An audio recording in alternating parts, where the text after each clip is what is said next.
Hello, welcome to today's What's in the Workshop. Today, we're going to be getting on with... Oh, really? Yeah. That's interesting. I know, right? Yeah. Today, we're... Just restart the intro. Okay. Probably best. Hello, welcome to today's What's in the Workshop. Today, we're going to be getting on a bit more with the 110, and I've got two assistants. Let's get on with it. So this volunteer is at the front, getting the bump stops on at the minute. How's that going? It's going alright. Okay. And then this one is going to come at the back with me, and we're going to set two of the rear brakes. I've realised I've got the wrong rear discs on here, so we're going to get the rear discs off and change it for the correct ones that I now have. So it means I've got to redo everything I've already done, which is annoying. But then we get the calipers on and the back plates that aren't on yet. So she's going to probably help me do a bit of sandblasting, things like that. And yeah, let's get to it. I lost my assistants. There must have been a better offer. Probably ice cream involved. Anyway, I did have some help from them doing the rear brakes. Got this side on. I did it about 3 times in the end. I took the hub off, then forgot that still needed to put the back plate on, and then I forgot that I had not replaced the shaft. But I replaced the worn half shaft that was temporarily in there, put it all back together with the new discs, nice genuine rear discs on. So that side is all done. Got to do the same to the other side, but I might do the other side later once the car's turned round at some point, because it's a bit tight between the wall and that side. But yeah, that's that look done and looking nice. So while I've got no assistants to occupy, I'm going to crack on with this. Received this 1.2 transfer box today, which is from a Discovery 2. It's no good to put straight in because it doesn't have a diff lock. It's different. You know, the Discovery 2 later transfer box is quite different, but it should have the ratios you want. Should be the 1.2 in there. I'll just tip it over in a second and we'll check the number on it to make sure it's the right ratio, but then we'll strip that apart. I won't video stripping it apart because I'm not going to be particularly careful. All I want is its innards, so we're just going to whiz it apart, take it there, and then yeah, have a look, see what we got. And just make out there the serial number is a 69D. That's located to the left of the handbrake drum if you're looking for it. That means it is a no diff lock 1.2 ratio from a Discovery 2. So perfect, that's what we want. Let's get it apart. Well, that'll be what's wrong with that transfer box. Oof, that bearing has disintegrated. It's also got very hot. You can see these gears. Okay, it got really hot, but I think this gear that I need, I don't think I'll use that centre diff because, yeah, that's had some trauma. But I think the bits I need are going to be okay. But the rest of that is it's for the bin. So I just pressed all the gears off the centre diff in one go. This centre diff has obviously got hot, as I say, so we're not going to use that. Hoping those gears are okay. I'll clean them up now and we'll have a look. This is a 1.6 transfer box that I got. I picked it up from the same place I got the MOD transmission from. He had a load of boxes that had been sent for core. He hadn't inspected any of them. They were just ones from donor cars. So he said, rummage through, take your pick which one you want. So I picked this one. It had a sticker on it, looked like it had been rebuilt. I stripped it, and sure enough it has. All nice new gaskets, bearings are all new. Good. So this is going to be my donor. However, obviously a 1.6 ratio is way too low. So, a few problems I've encountered so far. So this is the low gear from the TD5 transfer box we just stripped. As you can see on here, that has definitely overheated, so I can't use that. But I also can't use the low gear from this, because this is an earlier type with the wide tooth on the hub, whereas this is a later type with the pointier teeth on the hub. Got a solution to that. I've got a third transfer box, which is a 1.4 from a Defender, but with a completely blown centre diff. That has the later type gear. So we'll take that gear and all these bits and pieces, and we'll put them together with these quiet gears that I've cleaned up from the 1.2 ratio box, and that'll be fine. But there is another problem. This is the centre diff from the 1.6 ratio box, lovely and clean. had new bearings on. This is the centre diff from the TD5 one, which has got very hot, and obviously one bearing had disintegrated. However, when I undid the nut here to push the gears off this one, that bearing is pretty loose, as you can see. He just kind of flops in there, whereas this on the TD5 one, you'd have to press that bearing on. So I don't really want to use... I'm guessing this bearing has spun before rebuild, and they didn't notice when they rebuilt it, just put a fresh bearing on. It could be that I could put some Loctite on it and it's fine, and I might still have to do that if I run out of options. But first, I'm going to strip this diff down that's overheated and see just how bad it is inside. Maybe we'll end up putting the gears from this diff inside that casing. Let's have a look and see what it's like. Well, the jury's in. It's not good. Strip the TD5 diff. You can see this wear here in the planetary gear, where the planetary gear sits in the dish housing. And you'll see, if you look at the cross shaft, there's no thrush washers at all. So this is the one from the 1.4 with the blown centre diff, and even that still has thrush washers, but these are completely gone. So with the wear in that, unfortunately, not a great candidate. Well, as hoped, much better news inside the rebuilt transfer box. It's had, looks like everything new in there, to be honest, but certainly nice new thrust washers. These I think are new. That's all good. So the only problem we got is this bearing surface here, but I think we can overcome that. It's retained with the nut anyway. I think if we put some good strong Loctite on that, it should be okay. Unfortunately, it's the best I've got. I do still have the transfer box from the Donor 90, but that's done over 200,000 miles, and I've got a lot of wear, as we've seen, so I don't anticipate that being great inside.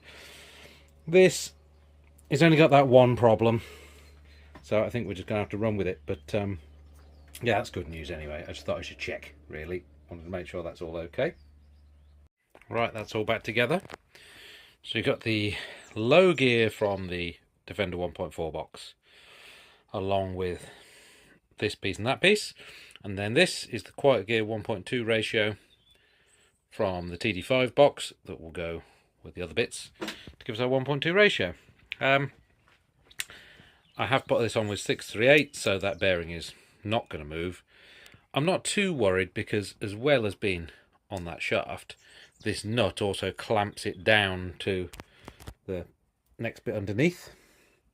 So it clamps down onto this piece and clamps that down in turn. So I'm pretty sure that's not going to go anywhere, especially with the Loctite on it. It's definitely not going anywhere. It's not ideal. Obviously, in an ideal world, I would have replaced the diff housing, but the budget is not unlimited, unfortunately. In fact, it's very limited. So we've got to go with what we got. But I'm happy that's going to be okay.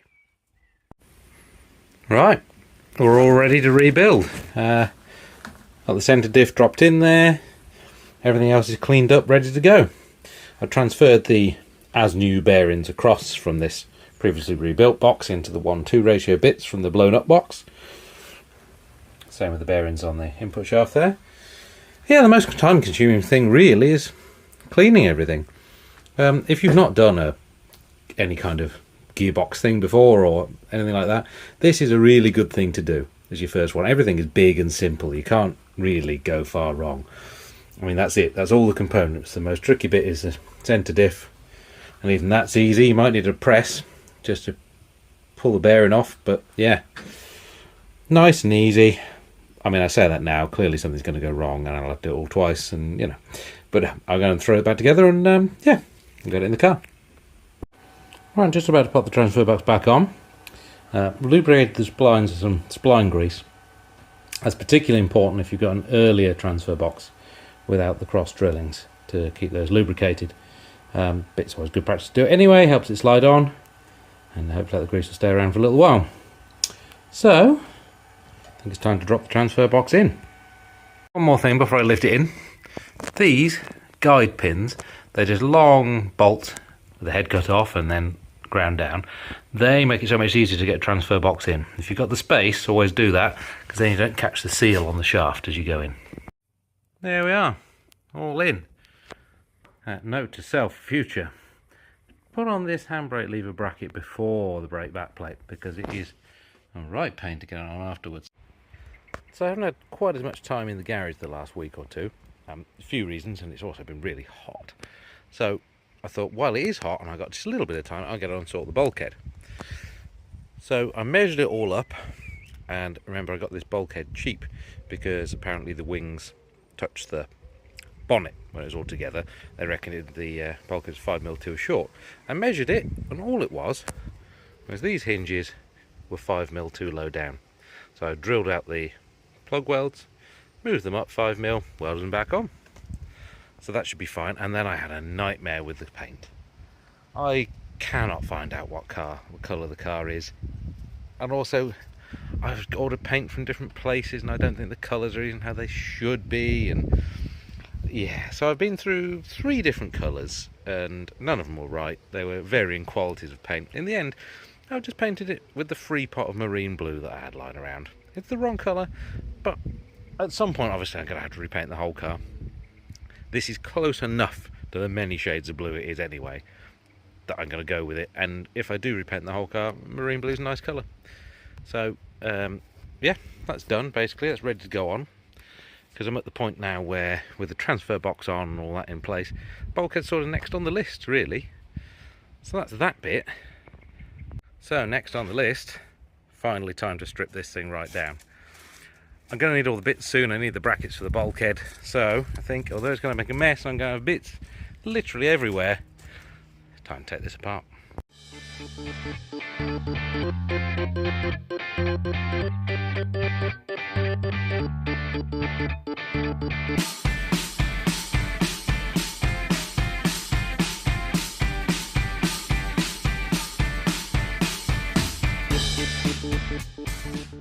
Not realised that my battery had died.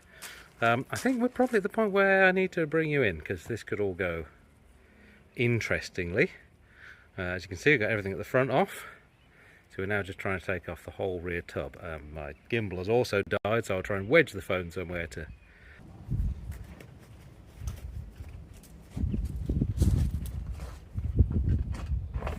Okay. Are we ready? What's the plan? Just lift it. Do you think you could lift? I think now I'm at the point where I could lift the front and you can lift the back. I'll try it. It's going to be heavy. It is. I feel like you'll probably get in the weight of it. Yes. I'm okay with that, as long as you're okay with that. For a bit. I need to come and get In the middle. Come and get my hands under something. Yep. I can't get very high though. Can you walk? Can you wonder? What's that? You snack? Yeah, I'm there. That step, I think. Yeah, it's you and that step. You snack? You and that step. Yeah, you're on this. On there. Yeah, I can lift it over. I thought you were snagged at the back. Doesn't look like it is, does it? As long as you're happy, I'll lift it up and over that. Happy is a very... I don't think we've been happy at all today. This deep. Right, ready? No, chassis going, chassis going. What are we missing here? Definitely something snagged up there. Got to it. So what? I'll come and help you. No, you're very much there. I'm part of it. I'm part of it. I can't see anything though. I really can't see anything. Okay. Sure.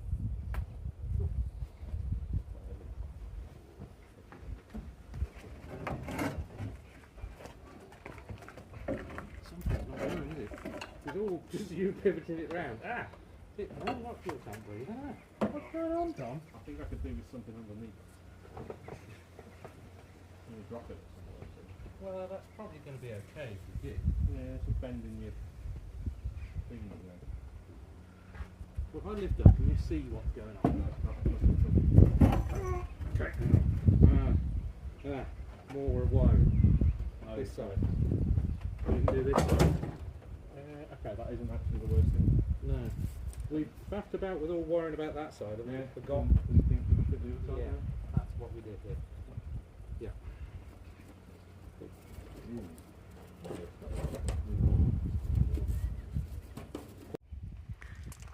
Well, post tidy up. It's getting a bit dark now, but I'll just show you around what we can still see. Chassis is as bad as we thought, maybe even worse. At the back here, this side, it's split all the way along the top. Yeah. This outrigger, definitely going to have to buy a new one of these, because that's just... Yep. Fuel tank doesn't look too bad. Hopefully I can reuse that. So rear tub sat as a lovely garden ornament presently. Not too bad. These cross members are all pretty good. The only one with a hole in is this top one. That's fairly easily repaired, but I'm going to have to take this off because we have got aluminium corrosion gone around the edge of it. So I'm going to take that off to repair that. The only other bit, the aluminium corrosion on this return here, you can still see, if we could just get you a bit of daylight there. So that's the same as we could see from above. Pretty common on these. And I got the other rear tub, can't remember if I've already shown that or not, but I got a second-hand rear tub to take the quarters from, because obviously these are pretty heavily damaged. So that should be all pretty good. The sills up there in the dark, they were okay. They both had one little bit each side, one little scab that needs repair, but that's fairly easy. The rest of them are solid. I think the B posts were good. C posts, this side wasn't too bad. There's a little bit again, could do with some repair where the seam's starting to split, but that's okay. That side I think is probably better because the rivets haven't come off and allowed the dirt in. So I think we're going to be okay on those. They're going to be quite expensive, the sills. So if they're still in good condition, that's a good bonus. So yeah, that has all gone pretty well, other than the mess. But I can hopefully now get rid of the chassis. Got a few more bits to get off it. Fuel lines. Going to make new brake lines, but just need to note the routing. Some wiring, and some bits that are different to the 90. So I'm going to have to perhaps use the front to rear loom on this, even though it's been cut, and splice it in. We'll see. I'll have looked through, see what I can figure out. There's going to be some wiring joy. But yeah, otherwise, chassis can go soon. Get some space back, and hopefully not be shouted at too much by the rest of my family. Right, one last thing while I've still got assistance. I'm going to try and get the new bulkhead on, and just a couple of bolts hold it in place, and then I can obviously do the rest when I'm on my own.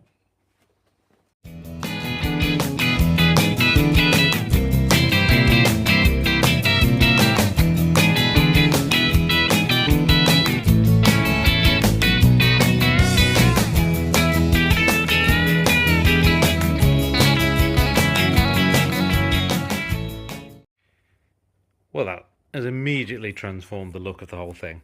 From just being a chassis with an engine in, now it finally feels like it's becoming a Land Rover. Really pleased with how that looks on there. Yeah, that's made a big difference. A bit of a morale boost more than anything. It's only a bit of metal held on with 2 bolts, but it just, yeah, makes it feel so much more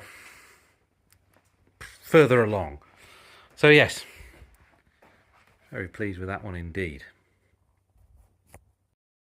Well, it has been a very long and very hot day. It's been about 30 degrees today, and we've been absolutely baking trying to get that 110 stripped in the sun. But well worth it. Got everything we need to do done. That's all stripped. Now I can get on. I don't need any assistance for the next bit. All the heavy stuff's done for a while. So next I'm going to crack on with what's left. I've got the bulkhead there, which means I can start doing pedal boxes. So I can do all the brakes. I can get all the brakes functional. I can do steering. I can do, yeah, all of the main stuff is done once that bulkhead's in, which is great news. I can make this a driving car now, and then the rest of the body just proceeds after that. So good progress today, and I think for now, thanks for watching.